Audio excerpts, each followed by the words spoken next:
Prosseguindo com o nosso curso completo de matemática, nessa aula nós vamos estudar um pouquinho o domínio de uma função. Na aula anterior, nós aprendemos a identificar e aprendemos também o que é o domínio de uma função. Agora, nós vamos estudar um pouquinho mais aprofundado o domínio de uma função. Então, vejamos. Quando definimos uma função, o domínio D, que é o conjunto de todos os valores possíveis da variável x, ele pode ser dado explícita ou implicitamente. Então, veja, se é dado apenas a função f de x igual a 2x menos 5, sem explicitar o domínio D, está implícito que x pode ser qualquer número real, ou seja, D, o domínio é igual ao conjunto dos números reais. Ah, não entendi, deixa eu explicar. Então, digamos que você fez uma função lá e colocou a função f de x igual a 2x mais 5. Eu pergunto para você, qual é a condição de existência para essa função? Observa que não existe uma condição de existência. Você não determinou um campo de existência. Então, qualquer valor dentro do conjunto dos números reais que você atribuir ao x dessa função, e nós aprendemos na aula passada que o domínio é quem, pessoal? É o conjunto x, é o conjunto A, no caso, né? Então, é o conjunto x. Qualquer valor que você atribuir ao conjunto, a x da função, você vai ter uma imagem, né, y. Então, qualquer valor vai ter. Por quê? Porque você não explicitou o domínio para essa função dada aqui. Ok? Então, agora, vamos imaginar o mesmo exemplo. Vamos dizer o seguinte.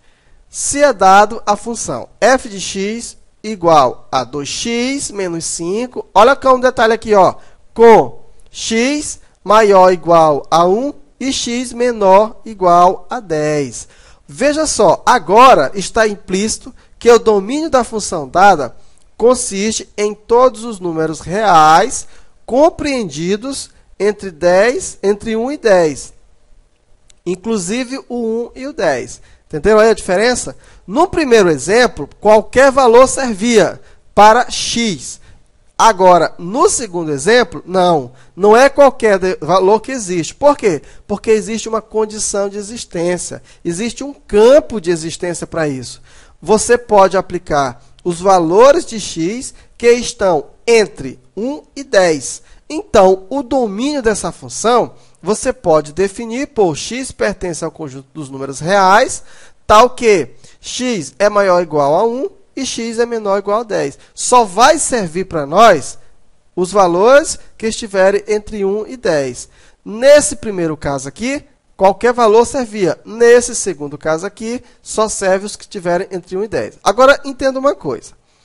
Para esse caso aqui, embora não tenha uma condição de existência, qualquer valor serve, você já consegue definir.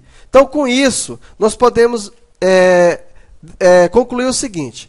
Quando o domínio de uma função não está implícito, nós devemos considerar para este domínio todos os valores reais de x que tornam, essa é a palavra que você precisa entender, ó, possíveis em R as operações indicadas na fórmula matemática que define a função. Então, entenda o seguinte, quando o domínio de uma função ele não está implícito, aqui no caso não está implícito, você deve considerar este domínio todos os valores de x que tornam possíveis em R as operações indicadas na fórmula matemática que define a função. Por que está escrito isso? Vamos observar aqui essa função. Essa função não está implícito o domínio, ok? Não está implícito. Significa, então, já que não está implícito, significa que eu posso atribuir qualquer valor para x? Não. Aí já como é que se diz? Não é bem assim. Diferente do primeiro caso aqui, ó. No primeiro caso, qualquer valor de x serve. Agora, nesse caso aqui, não. Porque, ó, se você atribuir o valor 2 para x, você ia ter aqui o seguinte, ó, 2 vezes 2, 4. 4 menos 3 daria 1. Beleza. E aqui ia ficar, ó, 2 menos 2 vai dar o quê, pessoal? Vai dar 0. Então, você ia ter 1 sobre 0. E nós sabemos que no conjunto dos números reais não é possível você dividir nenhum valor por zero. O zero nunca pode ser o dividendo. Aliás, desculpa, o divisor. Então não existe divisão por zero. Então veja só, vamos entender o conceito. Quando o domínio de uma função não está explícito, nós devemos considerar para este domínio todos os valores reais de x, olha só, que tornam possíveis em R. Então vamos pensar aqui, qual seria o conjunto dos números reais que torna essa função possível? Pessoal, se eu pegar menos 1, serve? Serve. Se eu pegar 10, serve. Se eu pegar 0, 0 serve, pessoal? Serve.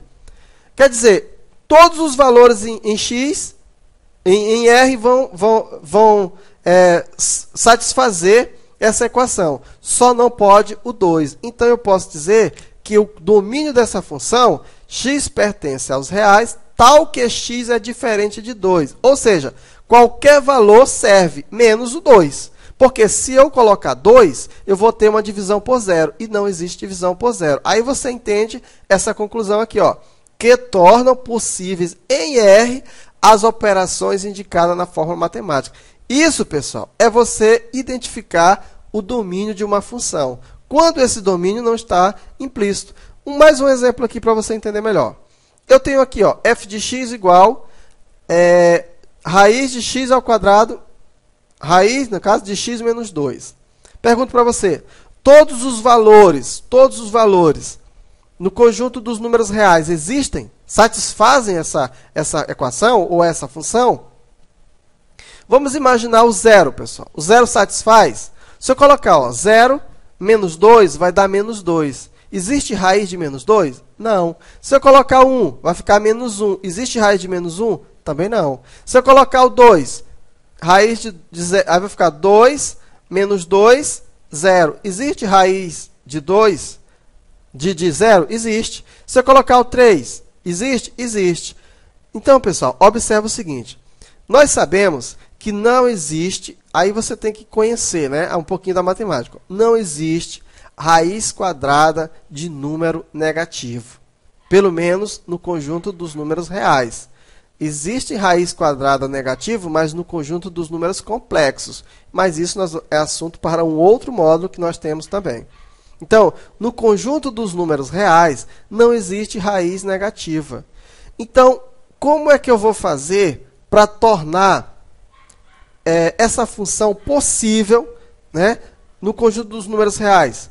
Então, o x ele pode admitir todos os valores, desde que esse x seja maior do que 0, maior do que 2. Porque se o x for